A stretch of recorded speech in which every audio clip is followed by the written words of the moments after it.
नमस्कार, स्वागत है आपका हमारे चैनल पर। मैं हूं आपके साथ शिप्रा सैनी।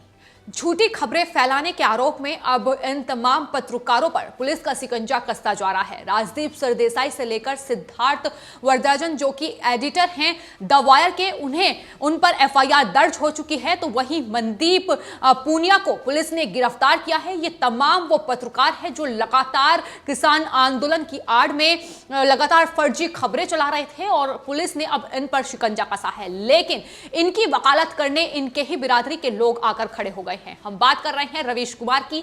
एनडीटीवी के पत्रकार रवीश कुमार के ट्वीट सामने आए हैं। 2015 के बाद उन्होंने अब जाकर ट्वीट किया, लेकिन ट्वीट करते हुए एक बार फिर से जहर ही उगला है। उन्होंने साफ तौर पर राजदीप सरदेसाई से लेकर मनदीप पूनिया की वकालत करते हुए यह कहा है कि दरअसल इन पर जो एफआईआर दर्ज हुई है वो मामले वापस लेने चाहिए। तो लगातार एनडीटीवी और रवीश कुमार किसान आंदोलन की आड़ में किस तरीके से झूठ फैलाने का काम कर रहा है, ये सबने देखा है। पिछले दिनों जिस तरीके से उन्होंने रिपोर्ट चलाई उसको लेकर लगातार वो सवालों के घेरे में रहे हैं। और अब 26 जनवरी को ट्रैक्टर रैली के बाद राजदीप सरदेसाई पर जिस तरीके से शिकंजा कसा गया है, इंडिया टुडे ने उन्हें बाहर का रास्ता दिखा दिया है। तो वहीं एफआईआर दर्ज उत्तर प्रदेश के बाद राजधानी दिल्ली में उन पर हो चुकी है और लगातार लोग उनके लिए ये कह रहे हैं कि इन पर कार्रवाई होनी चाहिए, क्योंकि जिस तरीके से इन्होंने झूठ फैलाया और अफवाह फैलाई है उसके बाद दिल्ली में हिंसा भड़की है। लेकिन इन तमाम पत्रकारों की पैरवी करते नजर आ रहे हैं रवीश कुमार, जो लगातार सिर्फ और सिर्फ केंद्र सरकार को घेरना उनका मकसद रहा है।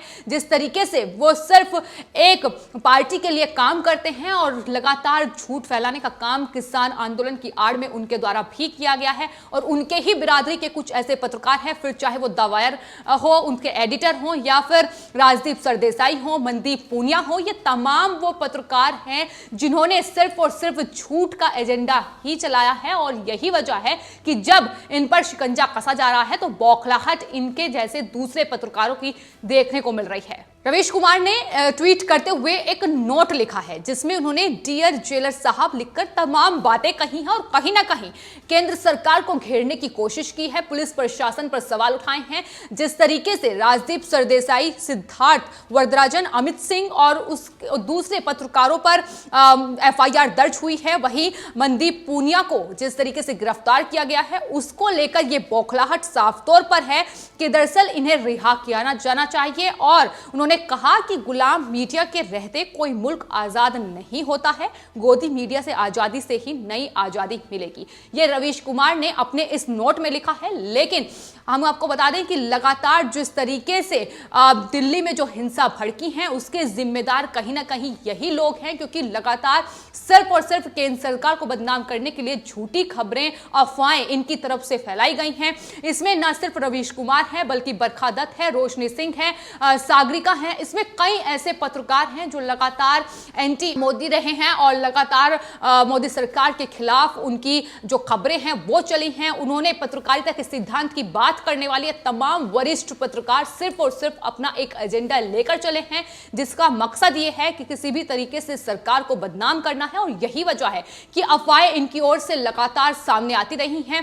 पहले ये ट्विटर के माध्यम से झूठ फैलाते नजर आते हैं और उसके बाद कुछ ही मिनट के बाद ये अपने ट्वीट को डिलीट कर देते हैं। और अब ये तमाम वो पत्रकार हैं जो अभिव्यक्ति की आजादी की बात कर रहे हैं। जिस तरीके से इन पर अब शिकंजा कसा जा रहा है, सबसे पहले राजदीप सरदेसाई पर एफआईआर दर्ज हुई, उसके बाद राजदीप सरदेसाई का बचाव करने उतरे द वायर के जो एडिटर हैं, उन्होंने जिस तरीके से झूठी खबरें चलाई और एक डॉक्टर को बदनाम करने की कोशिश की कि दरअसल डॉक्टर ने ही गलत रिपोर्ट सौंपी है, उन्हें बदनाम करने की कोशिश की गई। लेकिन सच्चाई सामने है, डॉक्टर का बयान भी सामने आया है कि दरअसल उन पर झूठे आरोप लगाए जा रहे हैं।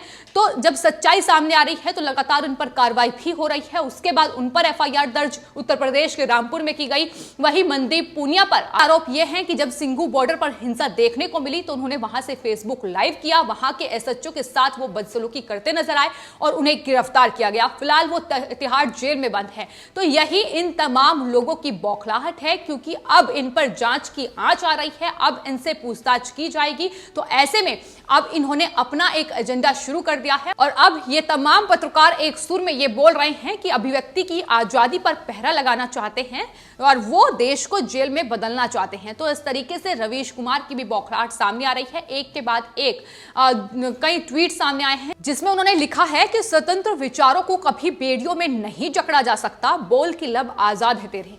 लेकिन सवाल यह है कि आखिर इनके जो विचार हैं वो किस तरीके से देश विरोधी ताकतों को बढ़ावा दे रहे हैं, किस तरीके से देश विरोधी इन तमाम पत्रकारों के विचार हो गए हैं, किस तरीके से दिल्ली में हिंसा हुई उस पर इनकी टिप्पणियां नहीं आती हैं, उन पर इनके जो बोल हैं वो कम पड़ जाते हैं। और जब किसान आंदोलन में सरकार लगातार उसे खत्म करने की कोशिश में जुटी हुई है कि किसी तरीके से बॉर्डर्स को खाली कराया जाए, तो उसकी पैरवी करने ये तमाम पत्रकार उतर जाते हैं और कहते हैं कि दरअसल किसानों के साथ अत्याचार हो रहा है, लेकिन दिल्ली में हिंसा भड़कती है, तिरंगे का अपमान होता है, तब ये तमाम पत्रकार चुप्पी साधे नजर आते हैं। तो सवाल यहीं से उठते हैं कि आखिर किस तरीके से सिर्फ और सिर्फ सरकार को बदनाम करने के लिए ये तमाम पत्रकार अपना झूठ का एजेंडा चला रहे हैं और लगातार इनके झूठ भी बेनकाब होते नजर आते हैं। राजदीप सरदेसाई के झूठ एक के बाद एक बेनकाब हुए हैं।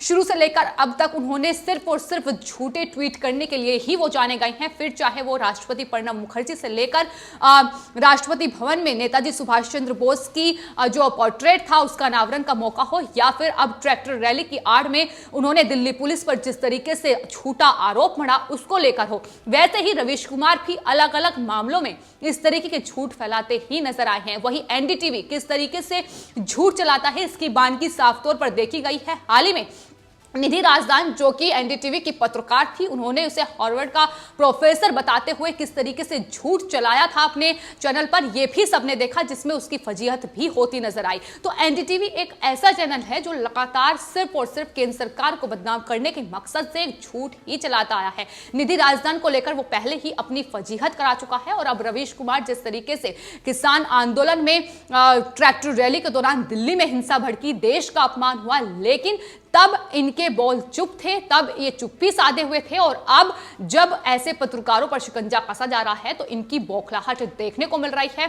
तमाम पत्रकार, अभिषार शर्मा हो, रवीश कुमार हो, बरखा दत्त हो, राजदीप सरदेसाई हो, ये बड़ी फहरिस्त है लंबी चौड़ी जिसका आकलन नहीं किया जा सकता, लेकिन ये तमाम लोग अब अभिव्यक्ति की आजादी की बात करते नजर आते हैं। लोग अब लगातार ये सवाल पूछ रहे हैं और सवाल उठा रहे हैं कि क्या अभिव्यक्ति की आजादी का मतलब ये होता है कि आप कुछ भी लिखें, कुछ भी बोलें, और खासतौर पर जब आपकी बातों में भ्रम फैल रहा हो, यानी आपकी बातों से देश में हिंसा भड़क रही हो, क्योंकि ये वो तमाम लोग हैं, ये तमाम वरिष्ठ पत्रकार हैं जो तमाम जो मीडिया संस्थान हैं उसमें लगातार मीडिया के जो सिद्धांत हैं, जो पत्रकारिता के सिद्धांत हैं उसकी बातें करते हैं कि किस तरीके से हमें पत्रकारिता करनी चाहिए, लेकिन यही वो तमाम पत्रकार हैं जो बिना तथ्य जाने वो सिर्फ और सिर्फ लगातार झूठ फैलाते ही नजर आए हैं। तो लोग लगातार उनसे अब ये सवाल कर रहे हैं और उसमें रवीश कुमार सबसे ऊपर हैं।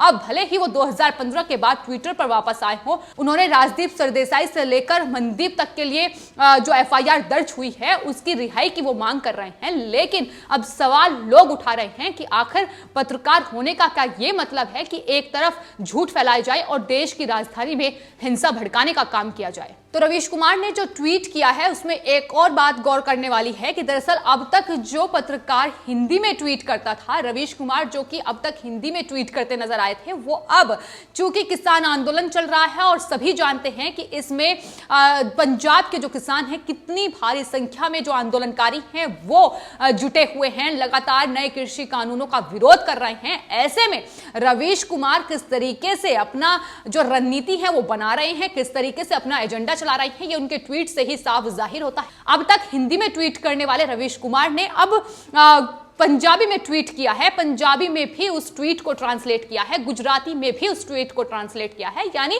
किस तरीके से इनकी जो मंशा है ये उनके ट्वीट से ही साफ जाहिर हो जाती है। वो लोगों को एक बार फिर से उन्होंने जो नोट लिखा है उसमें झूठ परोस रहे हैं, एक बार फिर से वो लोगों को ये समझाते नजर आ रहे हैं कि अपने बच्चों को पत्रकार नहीं बनने देना, क्योंकि उन्हें भी फिर इस तरीके से ही जेल में डाल दिया जाएगा जैसे कि दूसरे पत्रकारों को डाला जा रहा है जो कि स्वतंत्र जिनके बोल हैं, हैं, जो स्वतंत्र बोलते हैं, उन्हें निशाना बनाया जा रहा है। और दूसरी ओर वो पंजाबी से लेकर गुजराती तक में ट्वीट कर रहे हैं, तो साफ तौर पर उन्हें साधने की कोशिश है, क्योंकि पंजाब के जो किसान हैं, पंजाब के जो आंदोलनकारी हैं, वो भारी संख्या में फिलहाल सिंघू बॉर्डर से लेकर गाजीपुर बॉर्डर तक जुटे हुए हैं। रवीश कुमार लगातार उन किसान नेताओं के बीच पहुंच रहे हैं जो लगातार इस किसान आंदोलन को राजनीतिक आंदोलन में तब्दील कर चुके हैं। तमाम जो विपक्ष के नेता हैं, उनका जमावड़ा वहां बॉर्डर्स पर लगा हुआ है। तो किस तरीके की खेल ये पूरे जो पत्रकार इनका समूह है वो खेल रहा है। इसमें अभिषार शर्मा भी हैं, इसमें रवीश कुमार हैं, राजदीप सरदेसाई है। यही वजह है कि इंडिया टुडे की इतनी फजीहत हुई कि उन्होंने राजदीप सरदेसाई को बाहर का रास्ता दिखाया है, क्योंकि उन्होंने कहीं ना कहीं राष्ट्रपति पर भी निशाना साधा था। इसलिए राष्ट्रपति भवन की तरफ से भी राजदीप को नोटिस थमाया गया और यही वजह है कि इंडिया टुडे ने शिकंजा कसा है। लेकिन बौखलाहट रवीश कुमार जैसे पत्रकार की सामने आ रही है, जो लगातार झूठ का एजेंडा फैलाने में सबसे आगे रहते हैं। और एनडीटीवी ने बीते 2 महीनों में जब से किसान आंदोलन चल रहा है, एक के बाद एक कई झूठ परोसे हैं, जिसकी वजह से अब ये जो लगातार किसान हैं ये बॉर्डर्स पर डटे हुए हैं। दिल्ली में जो हिंसा हुई है उसके जिम्मेदार सबसे बड़े ये पत्रकार हैं, जो सिर्फ और सिर्फ झूठ परोसने में सबसे आगे रहे हैं। फिलहाल आपके इस पूरे मामले पर क्या राय है, हमें कमेंट बॉक्स में जरूर लिखें और चैनल को सब्सक्राइब करें। धन्यवाद।